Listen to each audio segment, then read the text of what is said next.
which we see as one of the hubs of the localization movement worldwide. In fact, within the industrialized world, I feel that you in Portland have actually moved further than almost any other town that we know of. And so we see, yeah, let's have a hand.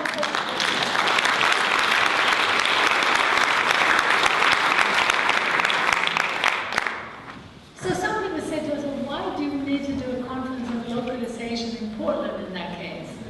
And our response is that even though we see some amazing examples, you know, especially you also taught Ness, where we have lived for many years, which is the first transition town, there are also things happening. But from our point of view, this movement will be so much stronger with a deeper and broader global perspective.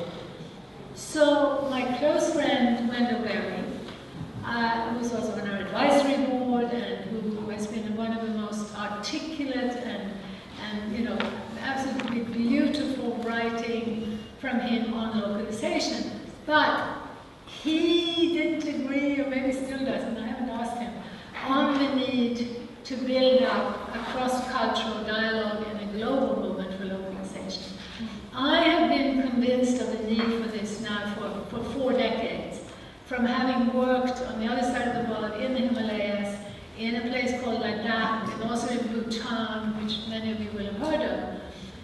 It became to me very obvious that we need this deeper cross-cultural dialogue in order to strengthen local economies worldwide.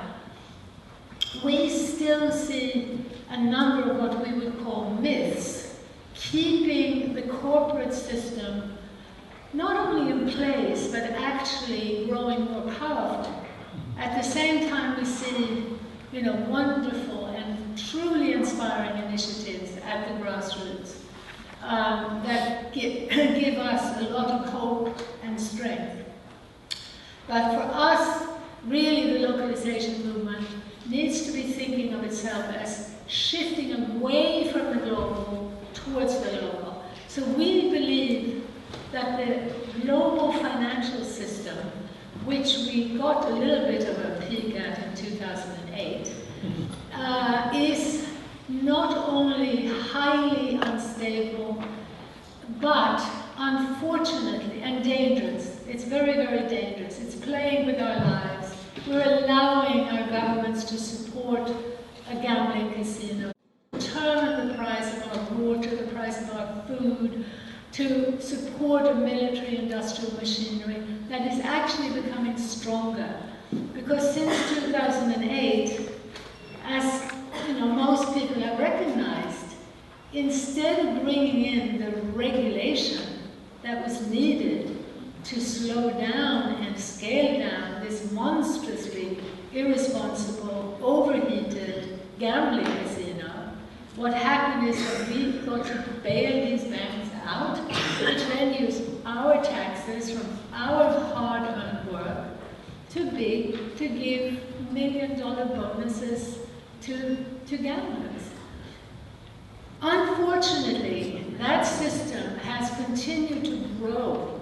So we're now talking about a quadrillion. This is reported in, you know, respected journals like New York Times, Time Magazine, that the amount in derivatives approximately is in quadrillions, 1,000 trillion that is swirling around.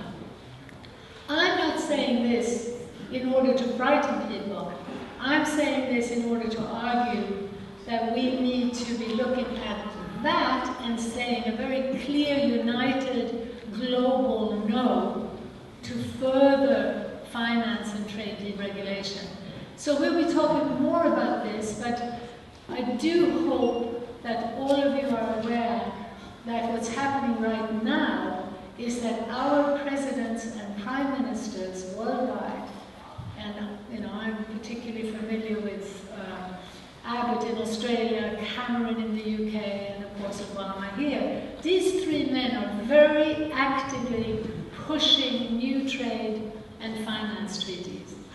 How many of you have heard of TTIP, the Trans-Pacific, Transatlantic, I mean, yeah. I'm so glad. So TTIP, the Transatlantic Trade and Investment Partnership on the one hand, and then TPP, which is the Trans-Pacific Partnership. How many of you know about the ISDS clauses, the investor-state dispute clauses in those treaties? There are not so many.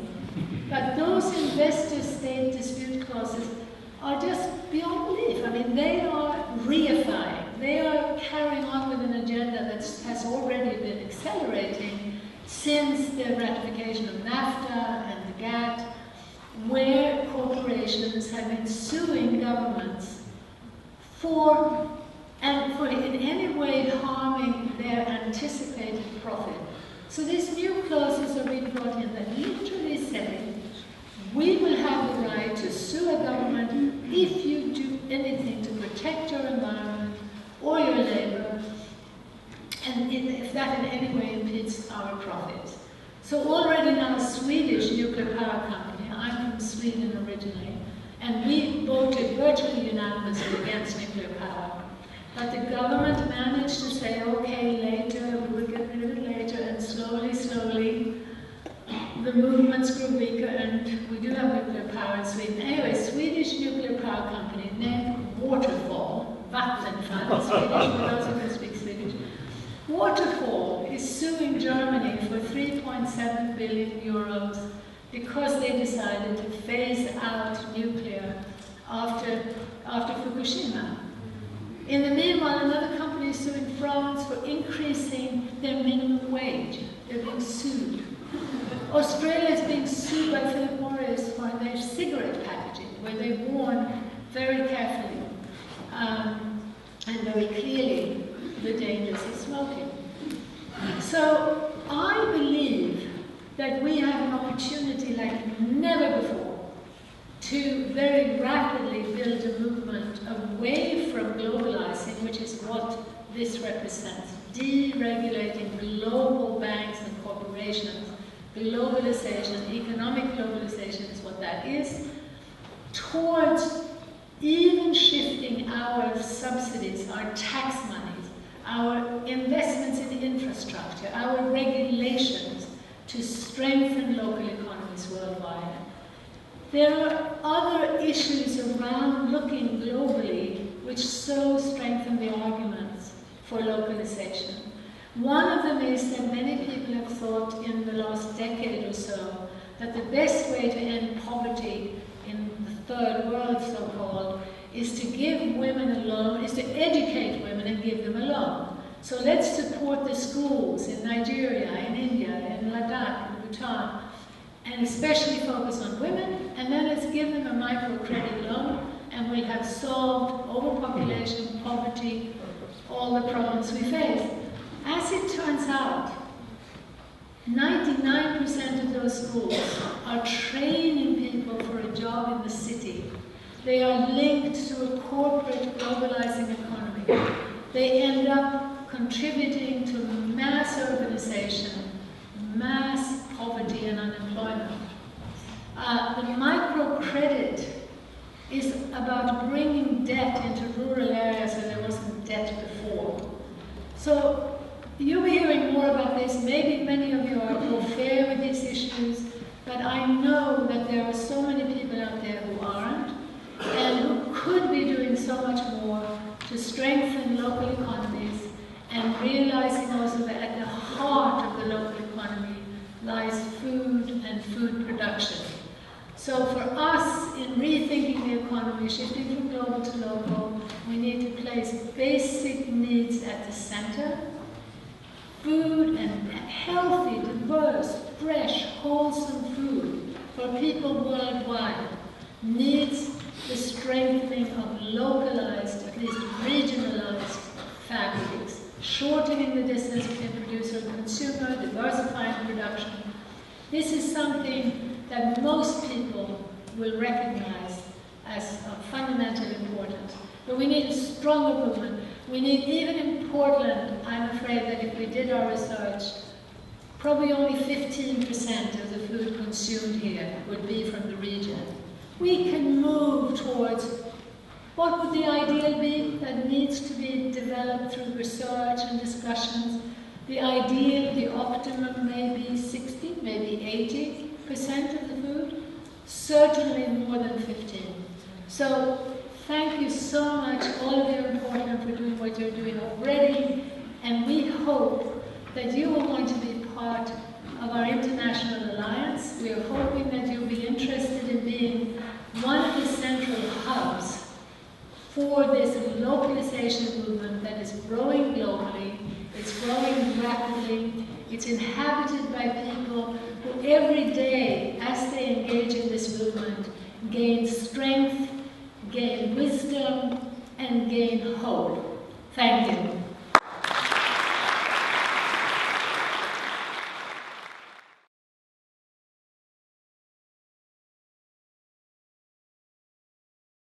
So, I brought this slide to you, not because I'm a big fan of Al Gore or because I'm a Democrat, and I'm from Brazil, but because I think it's important to kind of challenging some basic assumptions that were stated in this room yesterday, and from a Southern perspective, or I must say from a perspective of the social movements, the impacted people by what the whole carbon economy is doing on the ground, and also from myself, my personal capacity. I follow the climate negotiations since 2008.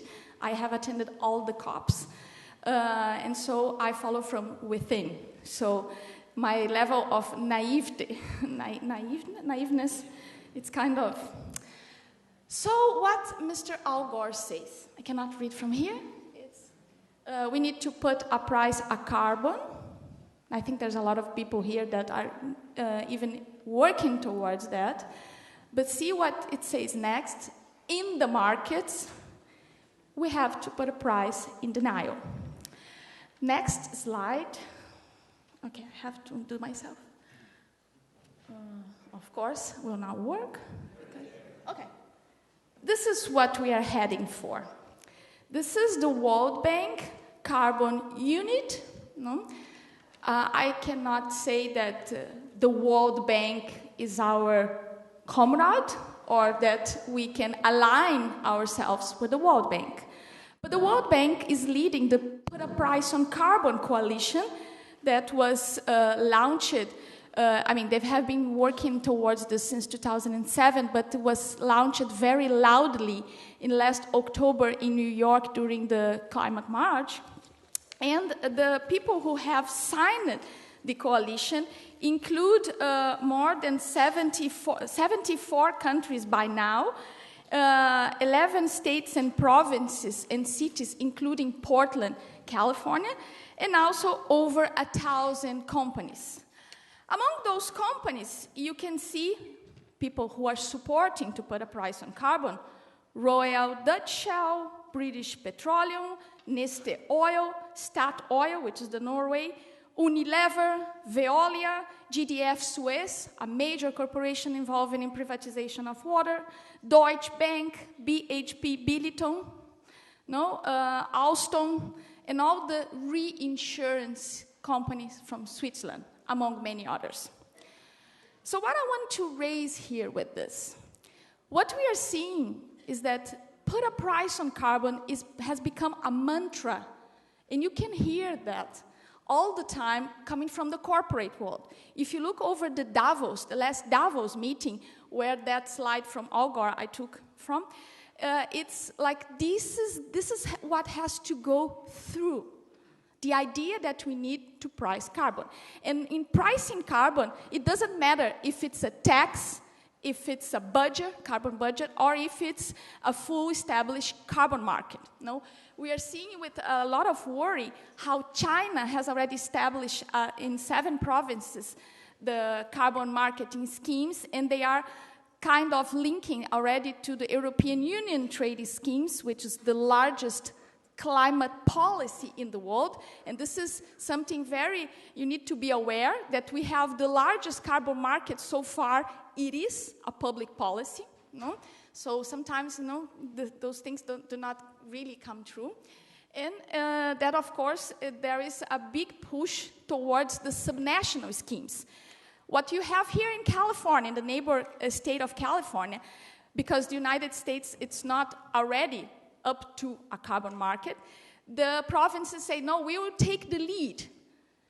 This is very complicated in terms that what we have is a United Nations. We don't have united provinces or united systems. So a lot of those local governments that are elected by 4 or 5 years and that are driven by much shorter time interest are trying to challenge from beneath negotiations that have been going on for a long, long time, and where states, and we still live under the rule of law, and the rule of law applied through the nation states, have to do with much more than the simplicity of how the whole climate crisis has been absorbed. No? So this map, and I think it's quite significant, it's a snapshot of a historical moment where we are the privileged witnesses of how a global market is being created. Because the plan is to, over the time, it's not tomorrow, it's not in 2 or 3 years, but is to link them all in a global carbon market. According to the Mark Shapiro, which is a very fine investigative journalist, this is a unique phenomenon in the history of capitalism. Because we have seen the creation of commodity markets. And commodity is something that has a global price. Milk has become a commodity because with the advent of having dry powder milk, now it doesn't matter how is the cost of production of how you can produce locally milk because the price is determined by the global market. Soy is another example, and corn and cotton and etc., and oil, of course. Since between 2005, when the Kyoto started, not the official, because until 2008, you had this voluntary attachment to it. To 2010, the carbon markets around the world have made transactions worth $300 billion. Then you see what says this guy from the Club of Rome. I bet a lot of people here remember the Club of Rome. I went to a presentation in the COP in Warsaw in 2013, where this guy was jumping, really happy, saying, everybody said it was impossible, but we did it. We created the most counterintuitive market in the world. Carbon is a commodity you cannot see, you cannot smell, you cannot touch, but it's there, And I was shaken by that. Because while we sometimes get this very nice slogans, you have to understand how it fits into a wider architecture. So, to have a price on carbon and to have carbon markets on carbon, we need to have property rights over carbon. So what we are seeing now, it's a moment where we are absorbing culturally the idea that carbon can be can be fit into a regime of private property. I was asking my friend here from Upper Washington, how much it's costing an acre of land over there. And he said it depends a lot, but it's about $2,000, $3,000 for just vacant land. I also asked him, and I can ask you all of you, how much it costs in an airport, a bottle of water, or in the supermarket. Do we challenge that land and water have a price, and that we can talk very easily about that? Do we challenge how much that has been historically created, that we define a minimum wage per hour, that we sell our work, there is a market, for labor force? No, those notions, they are said to be how to say the words in English, but the fiction commodities, the first ones, of the history of capitalism, no? Now we are seeing another step towards this. Because it's not only carbon. Carbon is the basic unity, is the stepping stones to a much larger process of that we call the financialization of nature. Carbon, and I will explain what it is, it's just one of the elements, of the parts or components of the so-called natural capital that the system is bringing into factoring. And this dialogues, what was, somebody was talking here about Bhutan and how you measure happiness or those new trends for measuring. No? The UNEP, United Nations Environmental Program, the finance division, had this big campaign about demystifying materiality, where they plead to, you cannot treasure what you cannot measure. And this is why World Bank has two big initiatives. One is the System of Environmental Economic Accounting, and the other is the WAVES initiatives, that is wealth valuation of ecosystem services or whatever. And they are going in all the countries around the world and helping the countries to factor in as a new kind of wealth, and they even call the new wealth of nations, those assets. Because this will fit, again, into a larger architecture of restructuring the world economy.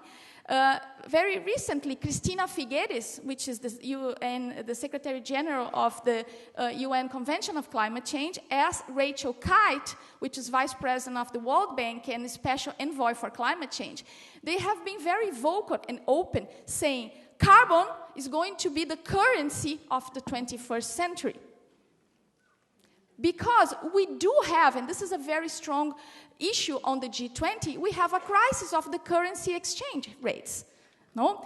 I don't know if you're aware, but how do you define? You have to have this, all the mass big data of calculation. This something that we accept as very natural. No? At some point, we have to reduce that to a global value. The closest thing to a global value today is how the International Monetary Fund and the World Bank, they'll calculate their this special drawing units, which is like the currency of the World Bank. That is how you set the debt of the countries. And to use that, you have an average rate of the four major currencies, which is the euro, the dollar, the yen from Japan, and the pound from UK. The big agenda of the BRICS country, as Brazil I'm from, and China and India, is to have other currencies in this basket to have a more or less balanced expression of the 2 minutes, my God, of how the value is created. So what the system is adjusting is that this fine-tuning of the economy that they planned is going to be towards 2020, when the new agreement is going to be put forward, and then up to 2050, is that carbon will align the economies. And the big quotes is that people, and I have heard this by myself as a witness, there is nothing to do with climate pollution. This is Rachel Kite, Vice President of the World Bank. What we are doing here in the COP is completely restructuring the world economy. How we call it? Climate structural adjustment.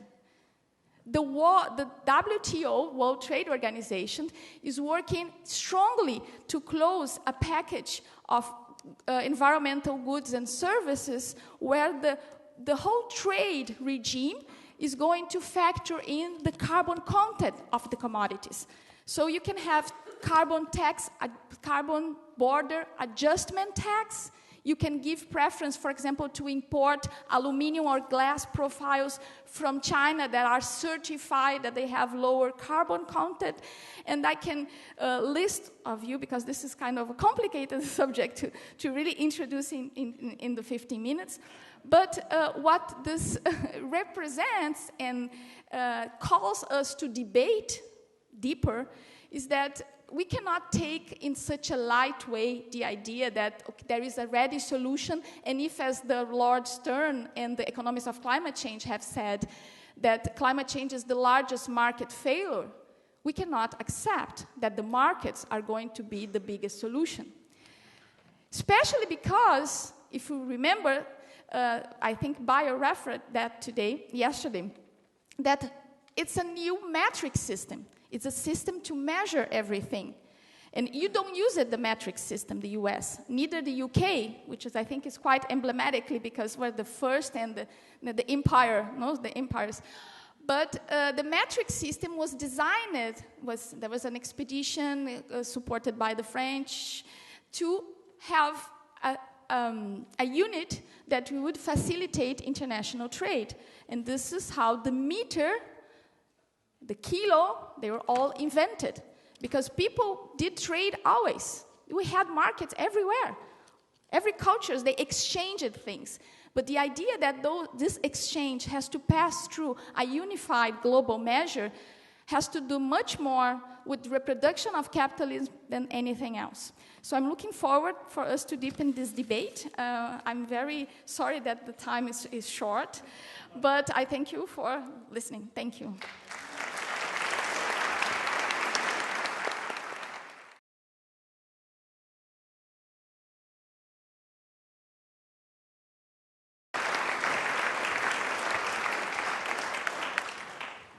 So could I have everyone rub their hands, all warmed up, and give me a big namaste. Namaste. Yeah. All right. So I come from a very faraway, magical land of Rajasthan, India. And my work, in essence, is about regenerating people's diverse knowledge systems and our cultural imaginations.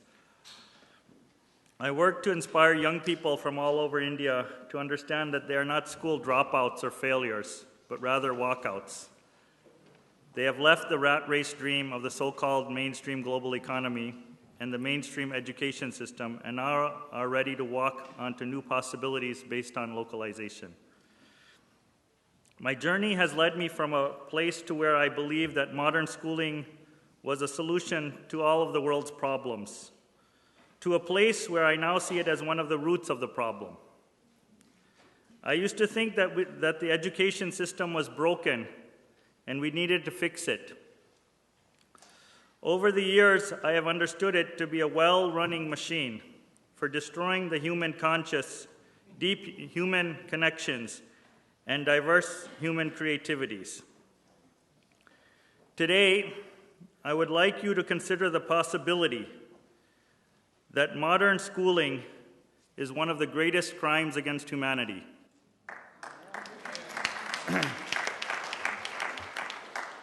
It brands millions of innocent children. My thing is up there, right? Oh, good. Sorry. It brands millions of innocent children as failures and renders many diverse ways of knowing and expressing as invisible. It forces people into the global economy while destroying their options for other ways of living. The Millennium Development Goals and the new Sustainable Development Goals, both which may have been drafted with very beautiful intentions, further perpetuate this monoculture of the mind and urgently require deeper debate and rethinking. We understand that cultural diversity is deeply related to ecological diversity. So we need to ask this question around whose knowledge matters. And how do we make space for genuine dialogue between different ways of knowing? So I'd like to start my presentation now by transporting you to New Delhi a few days ago.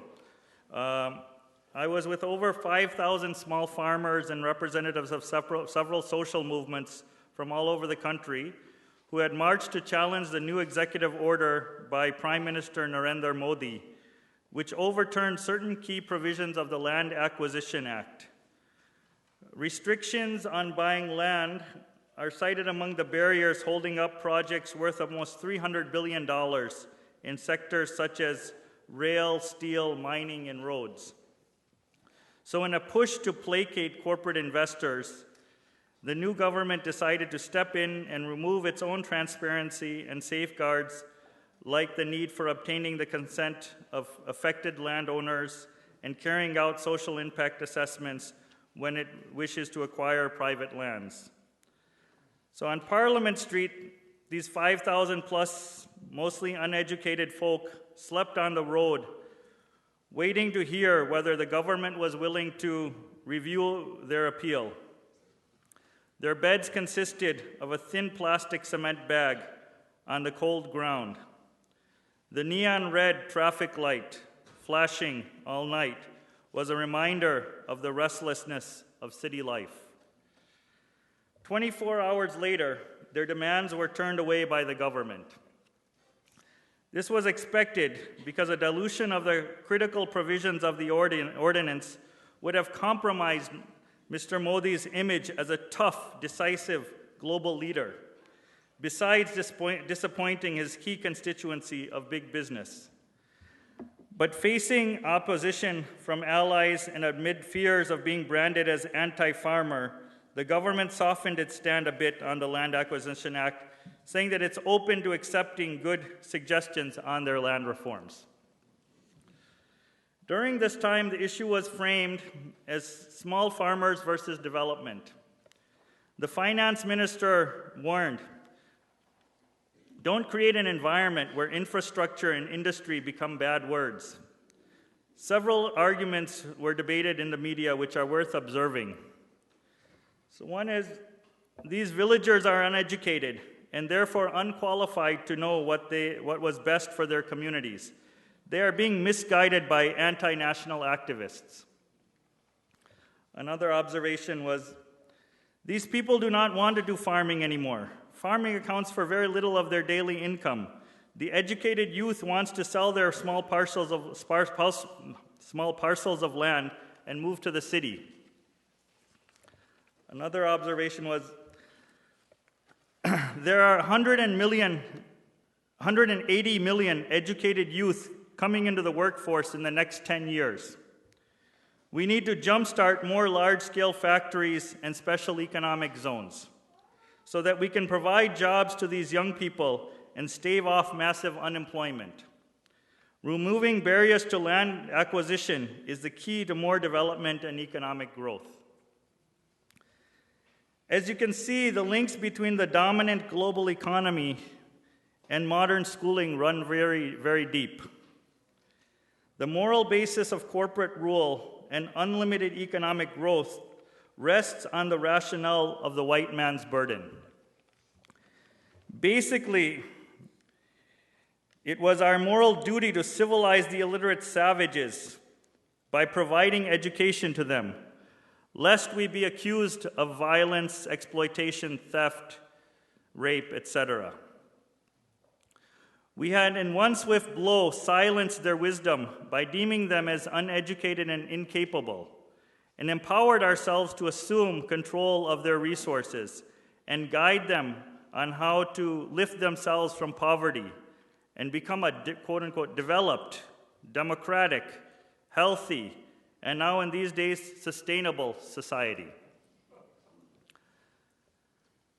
On top of this is our moral duty to provide formal sector jobs to all those unemployed who have been educated away from local agriculture and local crafts.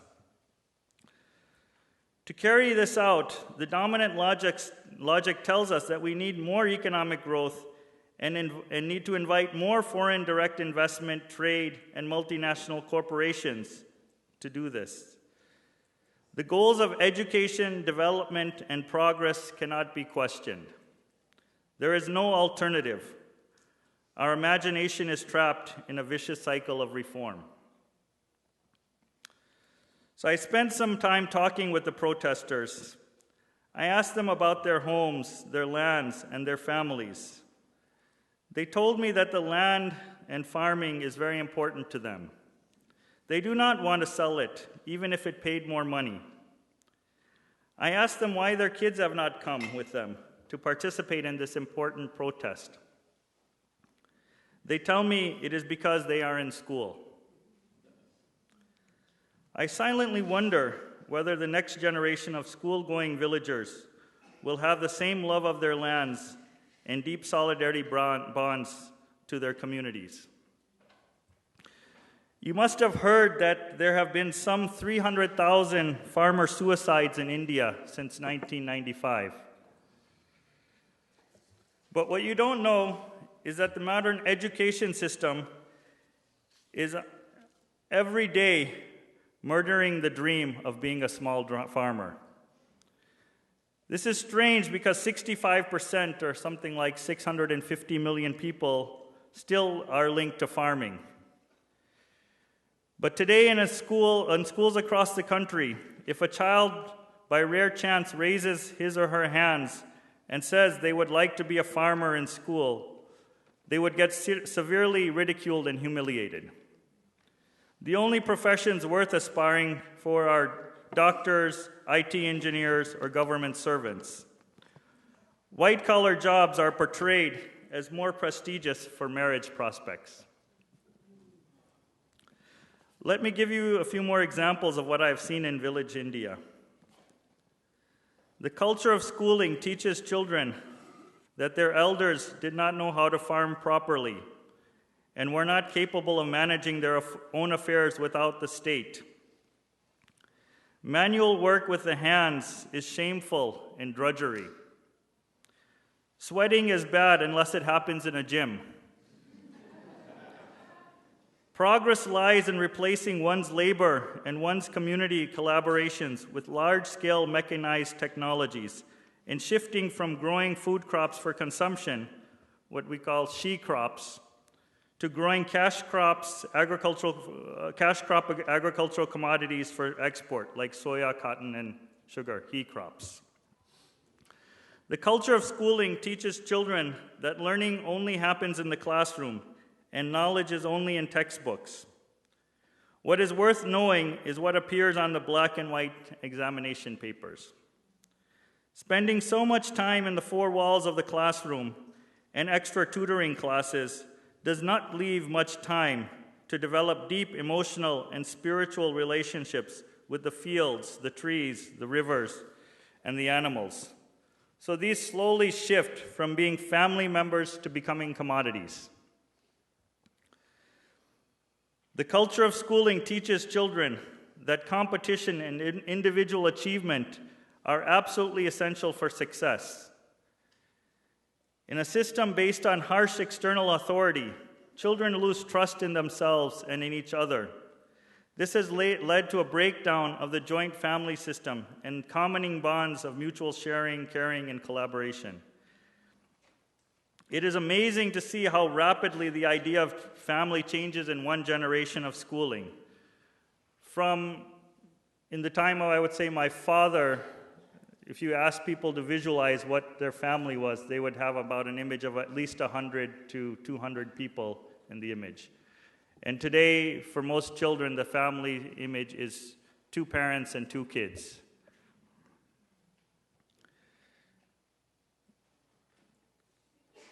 The culture of schooling teaches children that their local languages are quote-unquote dialects. Everyone knows that joke? What's the difference between a language and a dialect? No? A language has an army standing behind it. Mm-hmm. And that their own way of life is inferior, and thus they lose faith in their own solutions, their own experiments, and in making mistakes. They are taught that their salvation for their self-esteem lies in pursuing urban consumerism, and their standards of beauty, their sense of security and comfort. Their future is in the city. For this, there is a need to increase their dependency on money, loans, and the cash economy. The culture of schooling teaches children that food should be standardized and generic. Our sense of taste has been colonized, particularly by white flour and sugar, provided by the government midday meal food program. We have lost the real and subtle taste of many things. And I remember actually hearing that a few years ago earlier, some communities in Rajasthan had rejected free Monsanto maize when they discovered that neither their animals nor themselves liked the taste of the new variety. The politics of the living palate was very much alive. I hope you can see how modern education has been critical to the demise of human-scale farming and enslaving us into the global economy. In India today, we are seeing a new role for government school teachers in the great land grab. They are becoming the new land mafia brokers in villages between urban private developers and the villagers, because they have access to the government bureaucracy, and they also have access to capital due to their salaries, and they have relationships with the villagers. So they're primed right in the middle to help in large-scale land grabs. So anyways, in conclusion, I don't think that I don't believe that a genuine localization movement can be built unless we radically rethink education as a system. We talk about saving our environment, saving our seeds, saving cultural diversity, but we have outsourced from our lives our most precious gifts, our children. And at the same time, we have silenced, maimed, and exiled our grandparents. It is important to note that there are very few spaces for genuine intergenerational dialogue left in industrial society.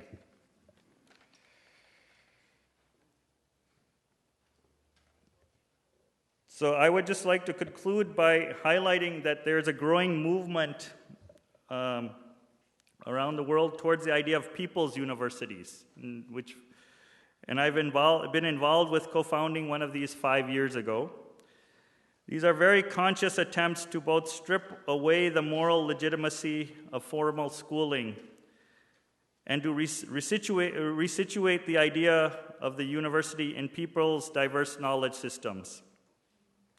We are trying to rebuild our cultural confidence that we can even question the idea of education. And a lot of important work today in this regard must be around unlearning. That is, unraveling the fundamental beliefs and assumptions which we have built modern industrial society on. So I think that I will just wrap it up there and have more when we have questions. Thank you so much.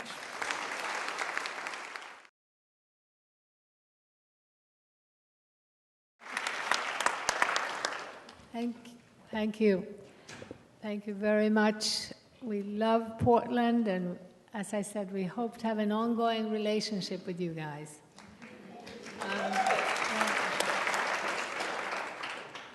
So, I first of all want to talk a little bit about the nature of the conference and then come to real wealth and explain that for many people it might seem very odd to have this combination.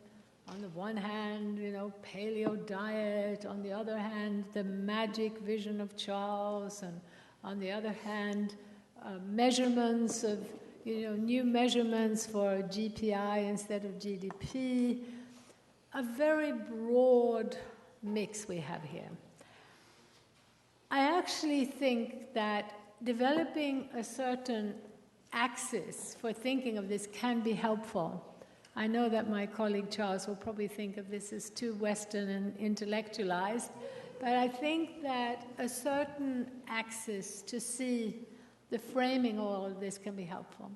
So our axis comes from having worked simultaneously in the least industrialized, urbanized parts of the world, and on the other side of the world, in your country, the most industrialized, the most urbanized, the most corporatized country in the world. Now, working on those extreme polar opposites in the world led us to come up with this bigger picture that we stand by and that we think is very useful.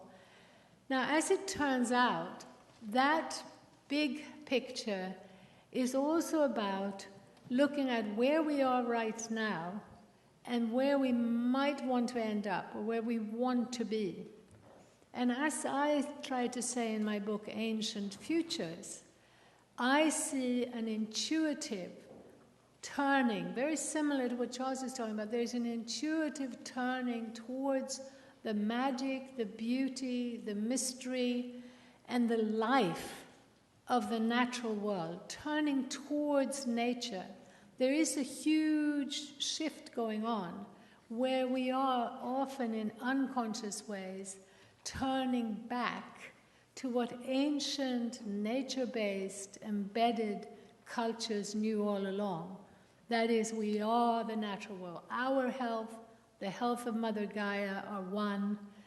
Our polarizing intellect, from our left brain, which only allowed us to see from here up, and where we started joining into this fragmented way of looking at the world, that we are separate from nature, that everything else can be understood by slicing it into neat slices, creating this reductionist, fragmented view through which we view the world.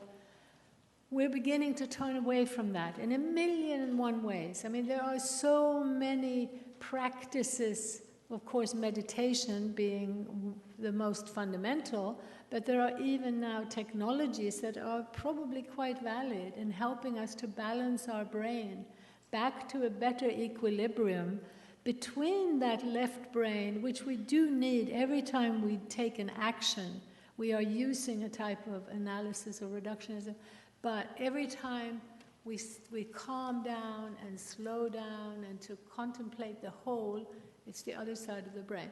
So there is this ancient futures turning going on that we often don't see.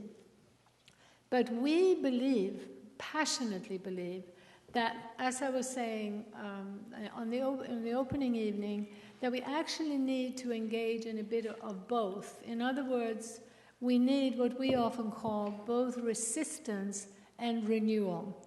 On the opening evening, I said something about practicing creative schizophrenia. And someone came up to me and said, don't use that word.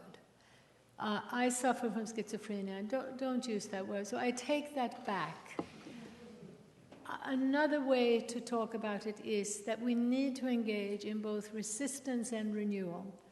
The resistance part has to do with understanding that out of this trajectory where we started fragmenting our worldview and where we went along with the belief that we are separate from nature, that trajectory has continued in an economic system.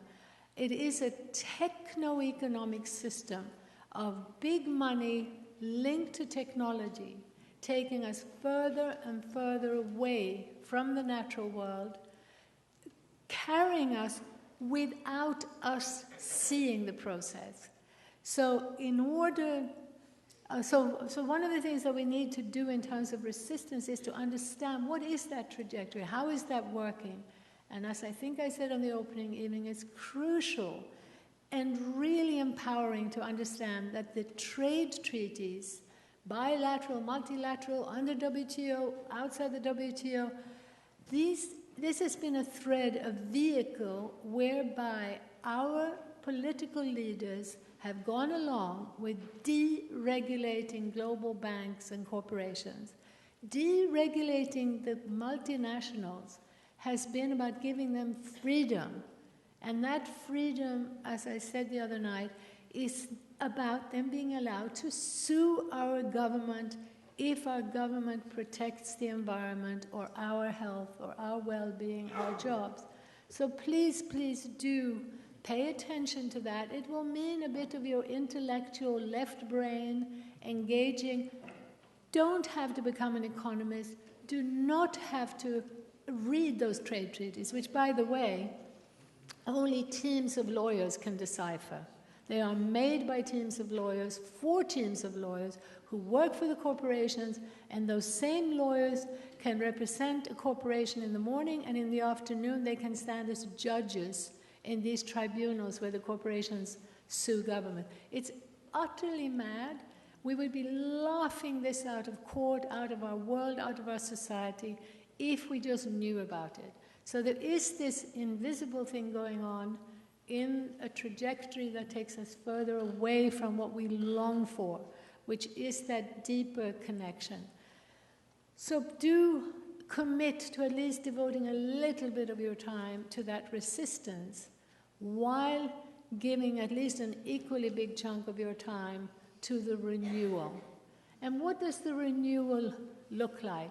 Well, a while back, I made a bit of a list of the wealth that this ancient Ladakhi culture had that I knew so intimately, and also Bhutan, where I worked over a 5-year period.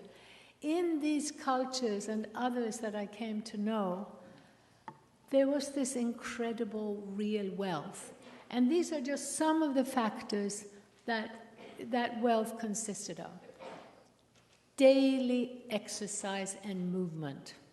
But we're talking hours. We're not talking about running in frantically to a gym, to spend half an hour. We're talking about most of the day being able to move with your body. And I hope you know the doctors who are now urging us to get up from our computer every 15 minutes just to move about. One of the best things we can do for longevity and health.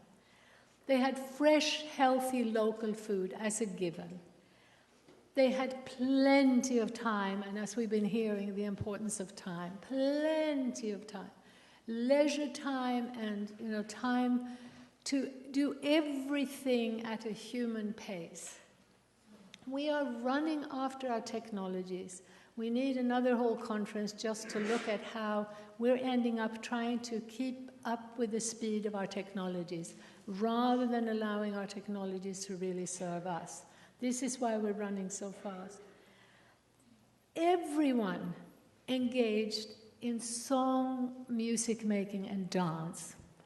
Another incredible gift. It's one of the most wonderful things we can do together to celebrate life, to feel our own empowerment. Singing is like an inner yoga, just the breathing. And as we sing one tone together, it's one of the closest ways of coming to that sense of spiritual connectedness.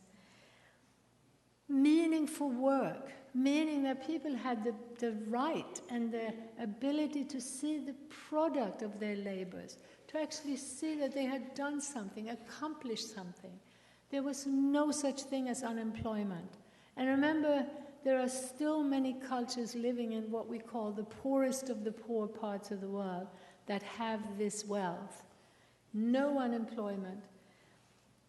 You felt empowered because along with that economy where you could see the products of your labor and where you were actually engaged in doing something productive, you were living at a scale where you could see that your voice, your productivity actually translated into power over your own self-determination. We need localization for all these reasons, but that's one of the key reasons. We need to decentralize so that we have that greater power and determination over our lives. We're not going to go back to decentralizing to the extent of these traditional cultures, but there are certain key elements like these that I believe we must regain. Maybe one of the most important gifts was that in a more human-scale community fabric, as young people grew up, they had the great privilege of being loved for who they are, being seen close to hand, knowing that the love and the support they were getting came from people who knew them as they were, not because they were wearing the Nike running shoes or looked the right way as the media was determining. Part of that was, of course, this community web where you had a sense of interdependence. Vicky has already spoken beautifully about it. So the interdependence where you know you can count on your neighbor and your neighbor knows they can count on you, in that situation you have a natural gift culture. There's so much that gets exchanged without needing money to intervene. However, from where we are today, it's clear that we do need money to make the transition, and ultimately we'll probably want to end up with a certain degree of monetarization, but a massive step towards decommercialization. The community fabric, and I talked about that earlier, central to that was the intergenerational fabric where old and young were together day and night. An incredible wealth for both the young and the old. Access to wild nature. Being able to peek into the miraculous wealth of wild nature and having that usually as a daily experience. And that in turn was completely inextricably tied to beauty, as Sandra was talking about yesterday, to the beauty of the natural world.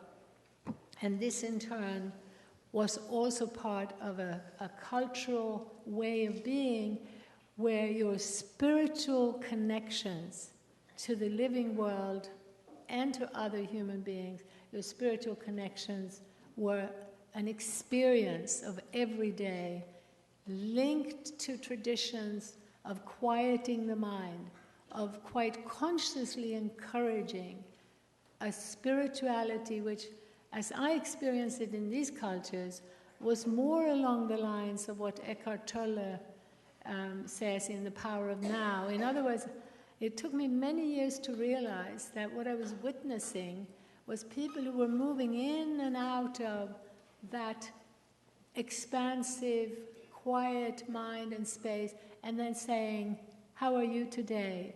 Did you go to the village today? And then again, Om Mani Padme Hum, as they spun their prayer wheel. And then back again to continue the conversation. So literally mid-sentence, I came to realize that people moved in and out of that quiet space that Catherine described earlier today. So this is why, this is a little bit of an explanation, why are we covering such a broad church, but how it's all connected, because everything in life is connected. Thank you.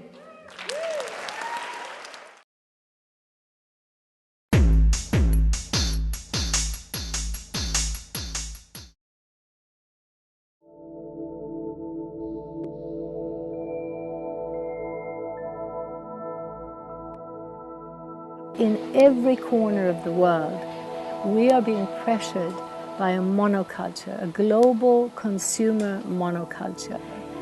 We're trying to create an alliance, an international alliance for localization, because we need a united no, one giant no to a continuation of that system. And at the same time, we need to see ourselves as actually part of an enormous movement involving hundreds of millions of people that are saying many yeses to diverse ecosystems, diverse cultures, diverse identities.